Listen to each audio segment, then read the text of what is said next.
আচ্ছা, এখনকার টপিক হচ্ছে আমাদের সুইচ স্টেটমেন্ট। হ্যাঁ, তো switch statement execute statement based on the value of a variable or an expression.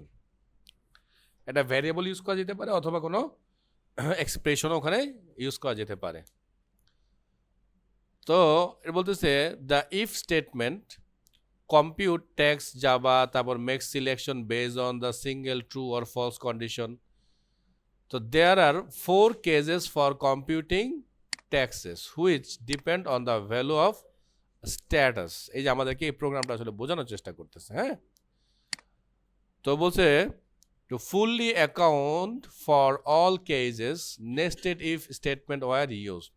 বলছে এই জিনিসটা যদি আমরা প্রপারলি if else ইউজ করতাম তাহলে সেক্ষেত্রে আমাদেরকে nested if ইউজ করতে হতো। সো nested if state তা বলছে কি overalls of the nested if statement make program difficult to read. মানে অনেক বেশি nested if যখন আমরা ইউজ করব তখন কিন্তু কোডটা এমনিতেও খুব জটিল লাগবে দেখতে, ভয় লাগবে।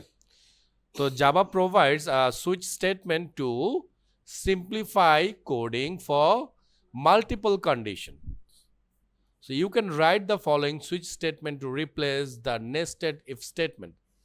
তার মানে আমরা এটা পরে যতটুকু বুঝতেছি সেটা হচ্ছে এইটা অনেকটা ইফের বিকল্প। অনেকটা এই কারণে বললাম ইফের সব কাজ কিন্তু আমরা সুইচ দিয়ে পারবো না, কারণ আমি বলেছিলাম জাভাস্ক্রিপ্টে আপনাদেরকে যে এইখানে আমরা স্পেসিফিক ভ্যালু ইউজ করব, যেইখানে ইফে আমরা রেঞ্জ অফ ভ্যালু ইউজ করতে পারতাম। যদি 80 থেকে বেশি হয়, কত বেশি হবে, 100 পর্যন্ত যদি হয় তাইলে এই কাজটা করবো। যদি 70-এর চেয়ে বেশি হয়, কত পর্যন্ত, 80-র আগে, তার মানে 79 পর্যন্ত, এইরকম রেঞ্জ ইউজ করতে পারতাম আমরা ইফে। কিন্তু এই ধরনের রেঞ্জ আমরা সুইচে কিন্তু ইউজ করতে পারবো না। সুইচ কিন্তু একটা ফিক্সড ভ্যালু বা সিলেক্টেড ভ্যালুর উপরে কাজ করবে। যেমন আমাদের বাসার ফ্যানের সুইচ, মানে বাসার যে সুইচগুলো আছে তা আমরা বলতেছি কি এই সুইচে লাইট জ্বলবে, এই সুইচে ফ্যান চলবে, এই সুইচে ধরেন অন্য একটা কিছু চলবে। তার মানে specific switch for specific task, তাই না? ওইরকম ক্ষেত্রে আমরা সুইচ স্টেটমেন্ট ইউজ করব, বাট রেঞ্জ চলে আসলে আমরা সুইচ স্টেটমেন্ট দিয়ে কাজ করতে পারবো না। আচ্ছা, সুইচটাকে আমরা কিভাবে লিখবো? সো একটা কিওয়ার্ড আছে যেটার নাম হচ্ছে সুইচ, তারপরে একটা প্যারেনথেসিস মানে ফার্স্ট ব্র্যাকেট, দেন তার মধ্যে আমাদের ভেরিয়েবল অর এক্সপ্রেশন, তারপরে আমরা শুরু করবো ওভারঅল একটা সেকেন্ড ব্র্যাকেট। ঠিক আছে, দেন আমরা লিখবো কেস 0। 0 মানে হচ্ছে গিয়ে ওই যে ভ্যারিয়েবলটা আমরা দিচ্ছি সেই ভ্যারিয়েবলের ভ্যালু যদি 0 হয় তাইলে কি হবে, তাইলে আমরা এই কাজটা করতে চাই। অ্যান্ড দেন অবশ্যই ব্রেক। সুইচে কিন্তু যদি আপনি ব্রেক না দেন তাহলে সুইচ আর সুইচ থাকবে না। তাহলে তো ব্যাপারটা এমন হবে যে সুইচ দিচ্ছেন ফ্যানের, ফ্যানও চলছে আবার লাইটও চলবে, এক সুইচে 2 কাজ হয়ে যাবে। তখন ব্যাপারটা বুঝতে পারছেন তো? সো ব্রেক মারা মানেই হচ্ছে যে ওই কাজটাকে কমপ্লিট করার পরে এই পুরো সুইচের কাজ বন্ধ হয়ে যাবে, মানে ও আর অন্য কোনো কাজ করবে না। ক্লিয়ার? আর যদি এই কেজের সাথে এই ভ্যারিয়েবল মানে এইখানকার যে ভ্যালু আমরা পাস করবো সে যদি ম্যাচ নাই করে তাহলে সে তো আর এই ভিতরে এখানে কি আছে সেটা পড়বেই না, সে পরের কেজে চলে আসবে। ইফ যেমন ট্রু না হলে ফলস, এলসে চলে আসে, ঠিক তাই। সো এইভাবে করে করে চলে আসবে এবং সবার শেষে আমরা একটা ডিফল্ট দিব যদি এরা কেউ কাজ না করে, মানে যদি কোনো পার্টটাই সত্য না হয় তাহলে শেষমেশ ডিফল্ট চলে আসবে। আর ডিফল্টে আপনি যা দেখাইতে চান আপনি তাই দেখাবেন। হ্যাঁ করবে, তবে ডিফল্ট অবশ্যই ইউজ করবেন। আচ্ছা, আমরা যেটা করব আমরা সুইচ ব্যবহার করে একটা প্রোগ্রাম করার চেষ্টা করি। তো আমি প্ল্যান করছি সুইচ ব্যবহার করে আমরা খুব ছোট একটা প্রোগ্রাম বানাবো, সেটা হচ্ছে একটা ক্যালকুলেটর। ঠিক আছে, দেখি করা যায় কিনা। হ্যাঁ, ওকে, তাহলে আমরা একটা প্রোগ্রাম নিয়ে নিচ্ছি। আচ্ছা, তো আমাদের যেহেতু প্ল্যান আমরা একটা ক্যালকুলেটর বানাবো, তার মানে 2টা নাম্বারও এটলিস্ট ইউজারের কাছ থেকে নিতে হবে, তাই না? তাহলে অবশ্যই সেই ঘুরে ফিরে স্ক্যানার না, সো স্ক্যানার নিয়ে নিলাম, কন্ট্রোল স্পেস বার এন্টার, আবারও এন্টার, SYS, আবারও control space bar enter, dot enter. Okay, so line close. তাহলে এটা মেসেজ দেই ইউজারকে, এবার এন্টার ফার্স্ট নাম্বার, হ্যাঁ, তাহলে নাম্বারটাকে আমরা রিসিভ করি, ইন্টিজারে নিলাম, হ্যাঁ, দিলাম, ওকে ওকে ফাইন। ও শক করছে এটাকে ডাবলে দিতে, সো ডাবলই দিলাম আমরা। সো ডাবল দিলে আমরা দিলাম নাম্বার 1, তাহলে এস ডট নেক্সট ডাবল। এখানে টাইপ করতে গেলে সমস্যাগুলো হয় আর কি, হ্যাঁ। সো আমরা যেটা করি,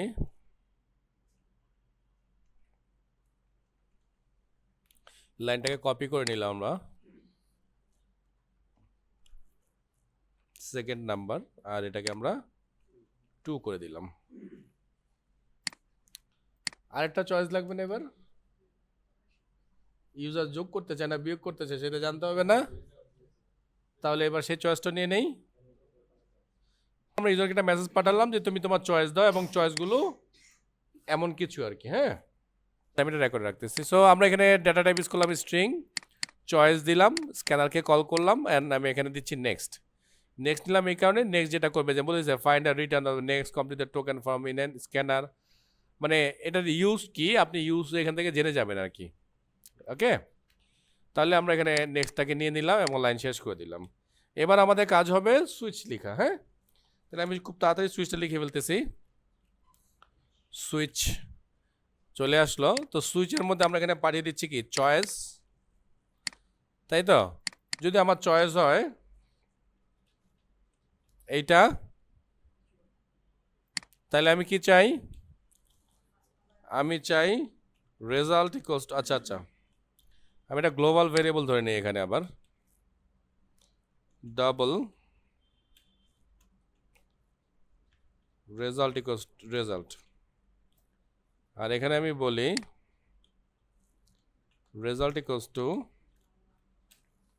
number 1 number 2,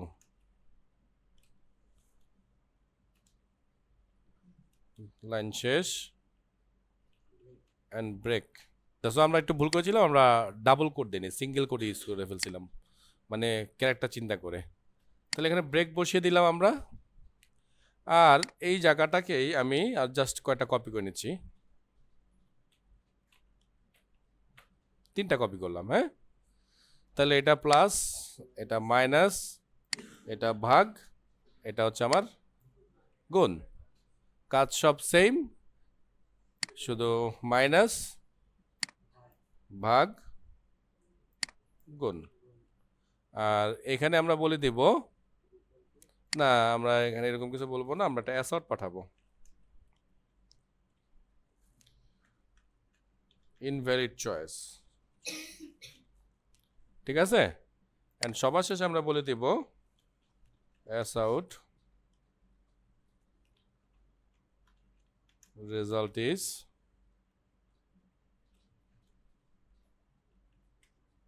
result, okay. So let's run.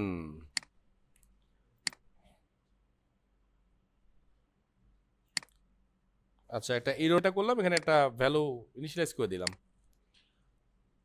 কারণ ও আসলে এখানে ভয় পাচ্ছে যে যদি ভ্যালু যদি কিছুই না হয় তাহলে কি হবে, বুঝেন নাই, এই জন্য এখানে এই জিনিসটা বলে আর কি প্রোগ্রামে। এবার চালে, আশা করি এবার চলবে, এররটা যেহেতু সলভ, হ্যাঁ। তাহলে আমরা দিলাম 20,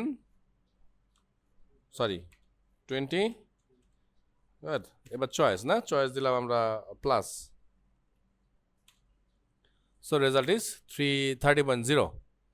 এবার দিলাম আমরা সে 2 4 * 8, সো কাজ করতেছে মনে হচ্ছে, তাই না।